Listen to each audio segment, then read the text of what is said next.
नमस्कार मित्रांनो, परत एकदा स्वागत आहे आपल्या चॅनलवर तुमच्या सर्वांचं. नवीन अपडेट, नवीन स्कॅम आला की तुमच्यापर्यंत पोहोचवण्याची जबाबदारी आपली असते. तर मार्केटमध्ये असं एक स्कॅम आले आहे, सांगतो थोडं सांगतो, घाई करू नका. मार्केटमध्ये असं स्कॅम आले आहे की तुम्ही OTP शेअर करत नाही, गुगल पे, फोन पे आणि व्हेरीफाईड वेबसाईटवरून ट्रान्झॅक्शन करतात, तरी काय कायांच्या अकाउंटमधले पैसे कसे काय होतात.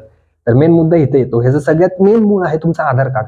कसं ते सांगतो. काही प्रायव्हेट ठिकाणी आता सिम कार्ड घ्यायला गेला किंवा मग सिम कार्ड छत्रीवरचे असतात, मग काय ठिकाणी रेस्टॉरंटवर गेले, लॉजवर गेले, आता जास्त डीप मध्ये जात नाही, तर तुम्हाला तिथं आधार कार्ड मागितलं जातं.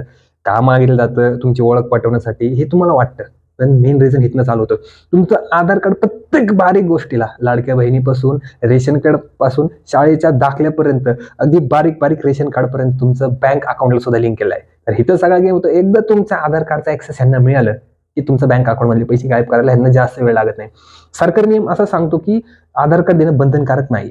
पण आता सगळ्यांनी तेच मागितलं, असं वाटतं अरे आधार कार्ड दिलं की काम पटकन होतं. त्याला एक पर्याय म्हणून येतो मास्क आधार. ह्याच्यामध्ये होतं असं की पहिले 4 आणि शेवटचे 4 एवढेच आकडे असतात. ह्यामुळे तुमचं आधार हे सिक्युअर राहतं, पैसे बी सिक्युअर राहतात. तुम्ही म्हणसाल हे ऍक्सेप्ट करत नाही हे मान्य आहे, पण सगळ्यांनी एक सोबत ही स्कीम राबवली, म्हणजे आपण एक सोबत सगळ्यांना हे देणं कंपल्सरी केलं. म्हणलं नाही आम्ही मास्क आधार देणार, तर त्यांना घेणं बंधनकारक आहे ना. जास्त प्रेशर कोणाचा असतो? पब्लिकचा असतो. तर माझं म्हणणं एवढंच आहे की आधार कार्ड फक्त शासकीय यंत्रणा, सरकारी कार्यालय असून द्या, मग जिथं जिथं योजना असेल, बँक असेल, तिथं देणं बंधनकारक आहे. खाजगी ठिकाणी देणं बंधनकारक नाही. अशा ठिकाणी तुम्ही मास्क आधार डाउनलोड करून ते देऊ शकता, मोबाईल मधलेही दाखवू शकता किंवा मग हार्ड कॉपी प्रिंट काढून तेही दाखवू शकता. आणि अशाच नवनवीन माहितीसाठी आपल्या channel like, share, follow, subscribe नक्की करा.